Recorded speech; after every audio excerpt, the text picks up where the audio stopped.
is where our winter offensive stopped. Peaceful-looking hills, aren't they? Something like the hills back home. But the countryside of Cassino has helped the Germans build the toughest barrier we'd hit up to mid-May 1944. By mid-January 1944, we and our allies had cleared the enemy from the mountains east of Cassino and had drawn up to the east side of the Rapido Valley. The Allies faced a river, minefields, and barbed wire, all covered by enfilading machine gun fire. The first attempted crossing north of Cassino failed at the riverbank. The Nazis, in this deadly chess game, altered the course of the river, flooding the irrigation ditches, washing out roads, and turning the valley into a swamp. Finally, the tanks used the dry riverbed itself as a route. This attack, with protective cover, carried successfully up to Mount Castellone and Hill 593. The southern attack from San Angelo had already been stopped at the Rapido. Our troops fought their way into town 3 times. The 4th time we stayed. We strained forward to inch up Abbey Hill, from which we could cut Highway 6 and take Cassino from the rear. Whoever dominated the summits of the hills around Cassino dominated the town and the roads leading in and out of it. Enemy observers in the monastery saw our every move the moment we made it. The artillery in the monastery and along the slopes prevented us from reaching the summit, even though we had established positions in the town itself. On February 9th, 75 yards from the Abbey, we were stopped. Here the lines remained for 2 months. The enemy still held the greater part of Cassino and the Monte Cassino Abbey.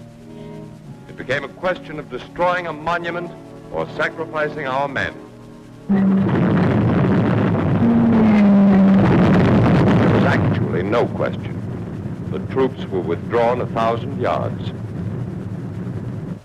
A leaflet was prepared to warn the civilian population to evacuate. Right behind the front lines, they were packed into thin-skinned shells. On impact, the shell would split open. And now, carefully concealed, camouflaged 105 howitzers on gun carriages opened up with a bombardment of warning.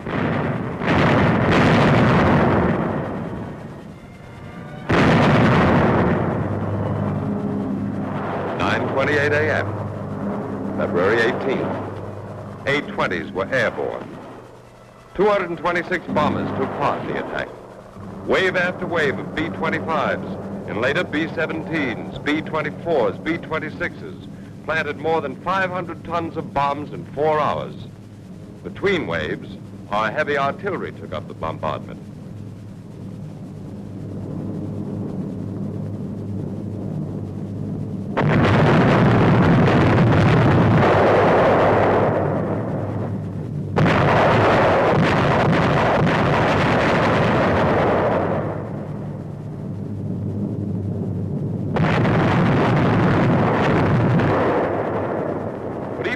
Bombardment, the stalemate still existed.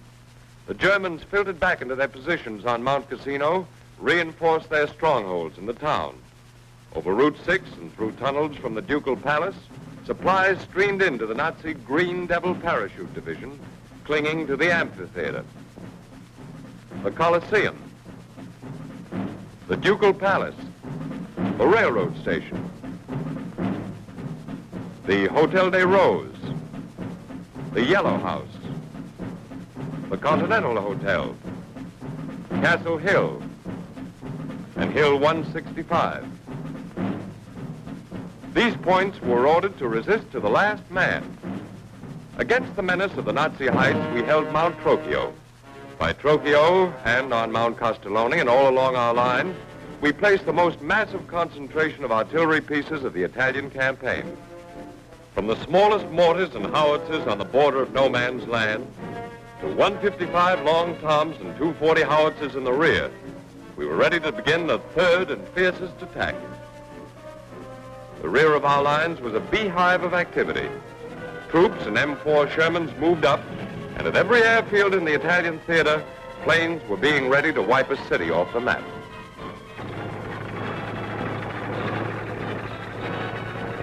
155 long toms were dragged by M4 prime movers into their positions.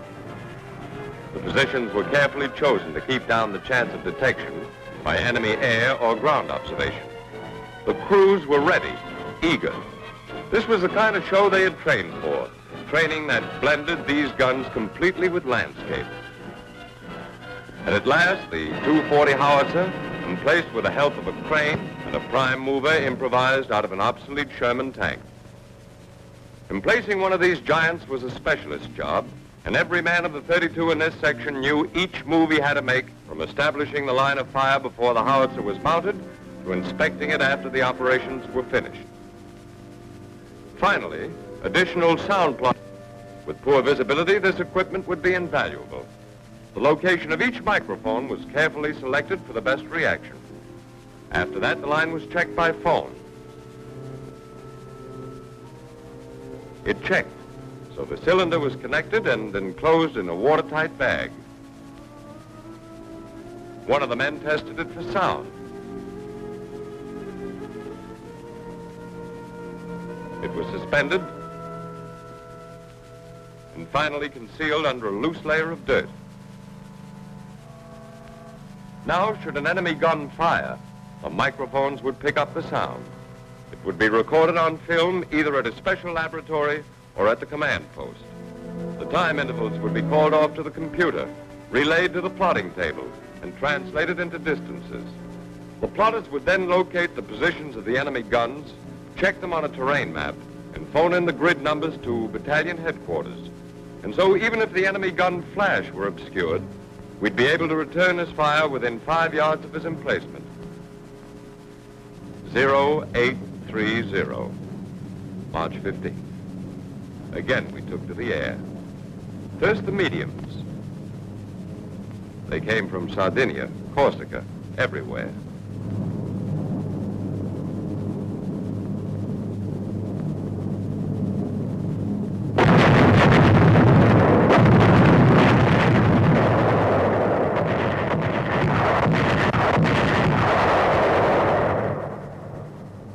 Of the Strategic Air Force, B-24s, B-17s. 1,400 tons in 4.5 hours.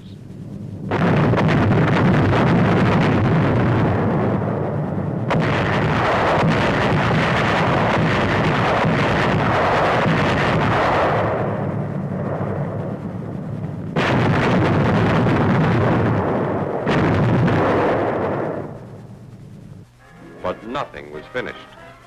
When we stormed what was left of the town, we found that rubble made good concealment for the enemy. Debris made good roadblocks against our tanks. The Nazis' return fire was as strong as ever. We were stopped. But in staff headquarters, new plans of action were on the fire. We will move ahead. We are moving ahead, past Cassino and into the heart of the fortress Europe.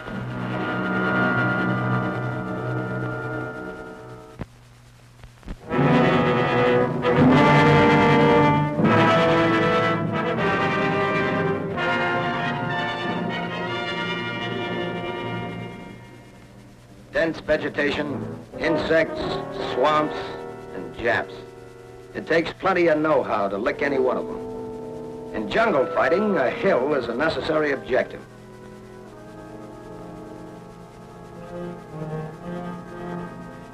On this particular hill, the Japs got there first and dug in. They were waiting. So we get ready. Ammunition and food. A fighting man gets along okay with only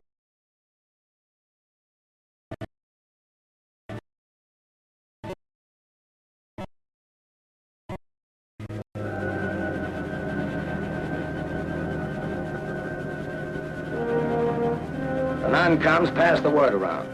Don't bunch up. One target of a lot of guys is like hitting a barn, so spread out. And be sure you got enough of what you need and nothing of what you don't need. And then make yourself a one-man arsenal or a walking forest fire or a radio station on feet. Then you start following the telephone wires as far as they run. Those field telephones will carry your voice fine over fallen trees and through streams for 2 or 3 miles. This spot makes a pretty good observation post until a higher one comes along.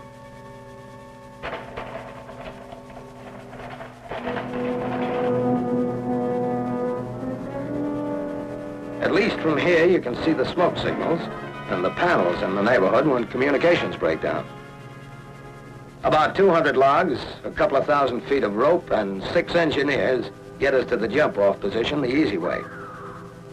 The lead company, of course, has the hardest job, because there you are, crashing and stumbling through unknown jungle, and you never know behind which log a Jap will be waiting. We learned on Guadalcanal that you can't fight the Japs on the assumption that they aren't there. If you do, sooner or later, a stray shot will make a liar out of you.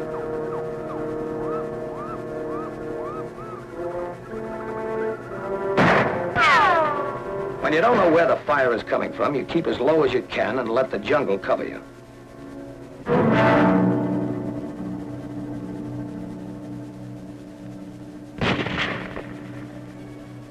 The non-coms move around to keep the unit in hand.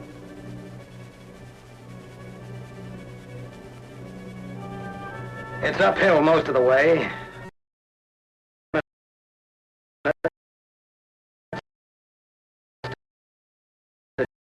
Check on a Jap gadget or two. Soldiers who pick up souvenirs don't usually bring them back alive. While we build semi-permanent fortifications, the mortar squad of the lead company lobs shells over the crest of the hill. Before starting, they cleared the foliage off for yards around, because the nose of a mortar shell just getting away might hit a high branch and explode and kill its own gun crew. Well, the mortars don't make a deep enough dent in the reinforced concrete pillboxes the Japs built. So the artillery observer with Mike Company, that's the outfit on our left, phones back to his batteries 5 miles behind us. But it's getting pretty dark by now, so we're told to dig in. The heavy stuff is going to wait until morning. Pretty soon, the Japs try to find our positions by using star shells. But the trees hang most of them up, so they still don't know where we are. But if we don't watch our step, there are a lot of other ways they can find us. Marty, listen. Those Japs are signaling to each other. It's just one of those jungle woodpeckers. Take it easy, Johnny. This darkness gives me the creeps. Gives everybody the creeps. There's a Jap crawling towards us. I'll get that dirty little nip. Hold your fire. It's your home crap. You gave our position away. We'll catch hell now. Something you find out after a few nights is keep your mouth shut and stay in your foxhole and you don't get into trouble.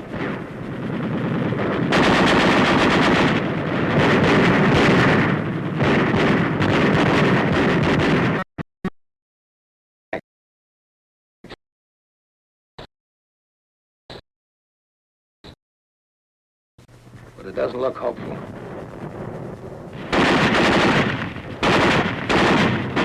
Just about when our trigger fingers were getting a little sore, I guess the CO's call got through. We could hear the tank sirens, which is how they signal each other to turn right or left.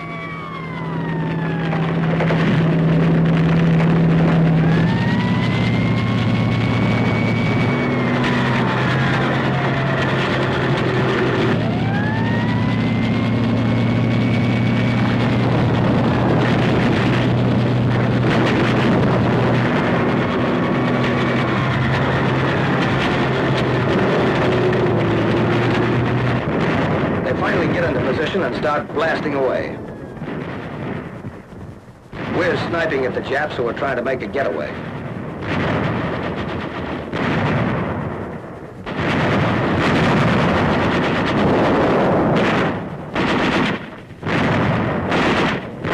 When the M4s move ahead, they need us close by to keep the Japs from crawling all over them while they're buttoned up. And acting as the eyes for an M4 driver takes a hunk of headwork. You gotta tell the driver exactly what's going on. Give him exact directions, where to go, what to do.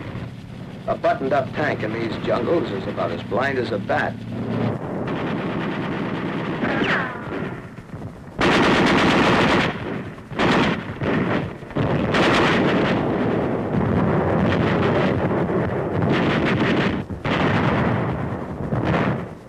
We're going in pretty fast now, and the general turns up.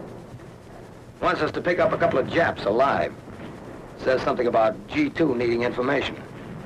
So we walk in with everything we have. We pin them down from all sides.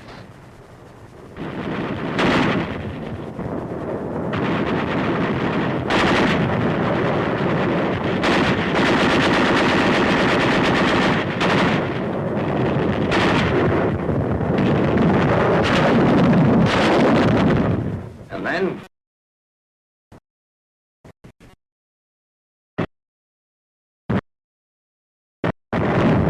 our BAR teams, mortars, bazookas, and everything we carry with us keep throwing it into all the enemy positions so that we can move in and get the prisoners the General asked for. They've been beat up pretty badly, all right, and outfoxed and outfought.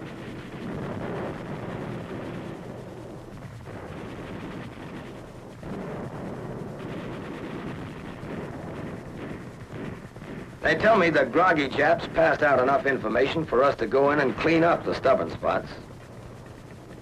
A little of the heat treatment and a few pounds of steel from fragmentation grenades does the trick.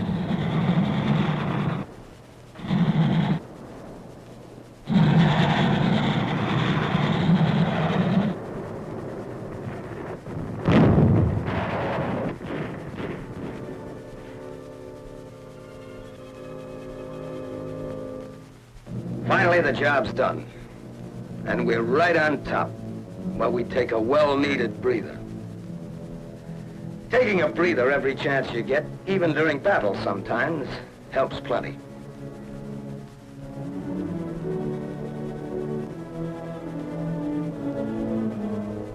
By the time we get back to where the trucks are waiting, well, we're pretty tired. Yeah, it was tough. But just think how tough it was on the Jap.